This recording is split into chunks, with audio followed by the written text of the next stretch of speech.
L'industrie du transport maritime est cruciale. Elle reflète l'état de l'économie. Les ports sont plus occupés lorsque l'économie est plus active, mais les fluctuations économiques peuvent également interrompre les activités de transport maritime. Comment les récentes turbulences tarifaires ont-elles affecté les activités portuaires? Le plus grand port du monde, celui de Ningbo, a affirmé que les répercussions étaient énormes. Pour être honnête, nos expéditions vers les États-Unis ont effectivement été affectées par les frictions commerciales, en particulier après le 9 avril. Les cargaisons expédiées aux États-Unis ont fortement chuté. Les frictions ne nuisent pas seulement à la Chine. Les États-Unis imposent des sanctions et Trump tente de rendre les États-Unis autonomes. Cela a de grandes répercussions sur le Nigeria. Si vous augmentez les droits de douane, vous punissez les habitants de votre pays. C'est malheureusement ce qui se passe de mon côté du monde. Nous vivons dans un monde où il y a des guerres, des tarifs douaniers, etc. Pour nous, en tant que partie, nous allons gérer, nous allons aider, mais les clients, vous savez, les petites et moyennes entreprises qui doivent prendre des décisions, d'accord, vais-je vendre mes marchandises aux États-Unis ou non?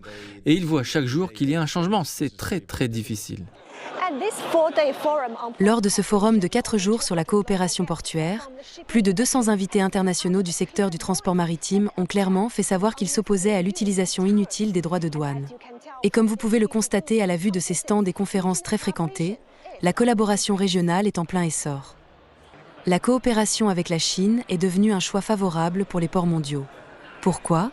Bien que les activités du port de Ningbo vers les États-Unis aient été affectées, il a enregistré une forte croissance globale. La capacité de gestion du fret à Ningbo était de 13,56 millions de conteneurs entre janvier et avril, soit une croissance de 9,9% d'une année sur l'autre. Outre Ningbo, au cours du premier trimestre de cette année, la capacité de gestion du fret dans les ports de la province côtière chinoise du Shandong et de la ville de Guangzhou a augmenté de plus de 7% d'une année sur l'autre. Une croissance aussi vigoureuse offre des possibilités de collaboration pour d'autres pays. Le Cambodge cherche maintenant à renforcer sa capacité de construction de services portuaires.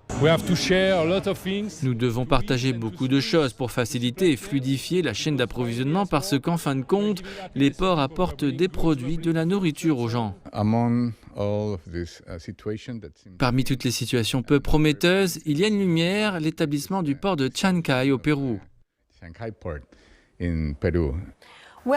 Les frictions commerciales vont-elles s'atténuer? Y aura-t-il davantage de droits de douane? Nous ne savons pas exactement ce qui se passera à l'avenir.